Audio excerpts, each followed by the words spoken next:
विधान परिषद निवडणुकीमध्ये उद्धव ठाकरेंची नवी खेळी समोर येते। काँग्रेसच्या मतदानानंतर ठाकरेंचे आमदार हे मतदान करणार आहेत। तिसरा उमेदवार देऊन विधान परिषदेच्या निवडणुकीची रंगत वाढवणारी ठाकरेंची शिवसेना आपल्या आमदारांसह 11 वाजता विधान भवनाकडे निघेल अशा स्वरूपाची माहिती आहे। ठाकरेंचे सर्व आमदार 11 वाजता विधान भवनाकडे निघतील।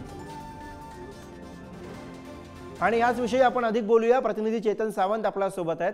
चेतन, उद्धव ठाकरे यांच्या पक्षाचे आमदार हे उशिराने निघणार आहेत, म्हणजे 11 वाजता ते निघतील। काँग्रेसच्या आमदारांच्या मतदानानंतर मतदान करतील अशा स्वरूपाची माहिती आहे। काय नेमकी या सगळ्यामध्ये खेळी दिसते?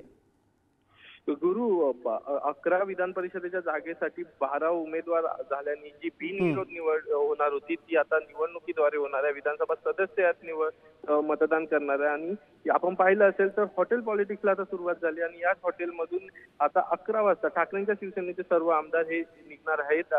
12 वाजताची वेळ आहे त्यांची मतदानाची। त्यापूर्वीच काँग्रेसच्या मतदानाला सुरुवात झालेली आपल्याला पाहायला भेटेल।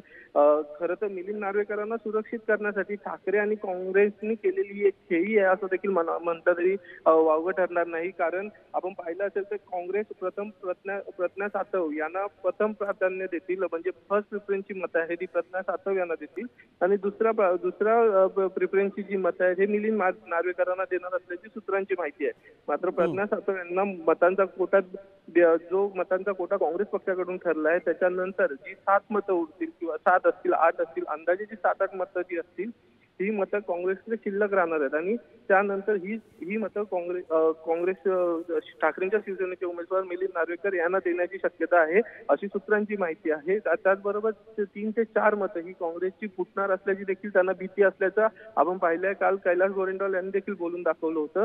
त्यामुळे कोणतीही रिस्क न घेता सर्व खबरदारी घेऊन हा एक प्लॅन किंवा ही एक खेळी अशी केली आहे काँग्रेस आणि ठाकरेच्या शिवसेनेने असं म्हणता येईल।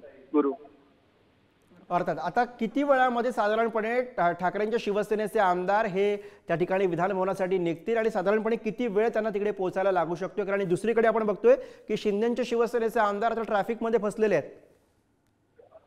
गुरु, खरं तर 11ची वेळ दिली आहे। आता लॉबीमध्ये आपण आहोत आणि इकडे आता ठाकरेंच्या शिवसेनेचे आमदार जमायला सुरुवात झाली आहे एक आता थोड्याच वेळात हे आमदार सर्व निघणार आहे। खरं तर अशी चर्चा होती की ठाकरेंच्या शिवसेनेचे आमदार हे बसनी जाणार होते, मात्र आता बसनी न जाता प्रत्येक आमदार हे आपापल्या गाडीने जाणार आहे। मात्र हे सर्व आमदार 15 आमदार एकत्रितपणे इथून निघणार आहेत। ते जवळजवळ 11:30 ते 11:15च्या दरम्यान हे विधान भवनात दाखल होते। बरं, धन्यवाद चेतन या सगळ्या सविस्तर माहितीसाठी।